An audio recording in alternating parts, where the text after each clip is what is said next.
बेटा मैं तुमसे ही कैसे कहूँ कि मुझे माफ कर दो बेटा, कैसे कहूँ बेटा, जबकि मैं खुद को माफ नहीं कर पा रही मेरे लाल।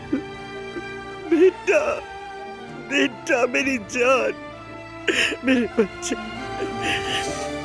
हाँ, हाँ मैं कोई रास्ता निकाल लूंगी। मैं किसी भी तरह ये सच बताऊंगी। मैं सारी सच्चाई बताऊंगी बेटा। मैं हर चीज का एतराफ करूंगी।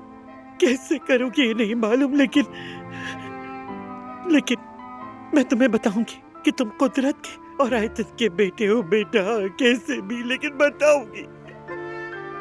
जान को, बारान को कैसे बताऊंगी कि मैंने कितना जुल्म किया है। तुम्हें अपने सगे भाइयों से जुदा कर दिया। कैसे बताऊंगी बेटा, कैसे मेरे बच्चे।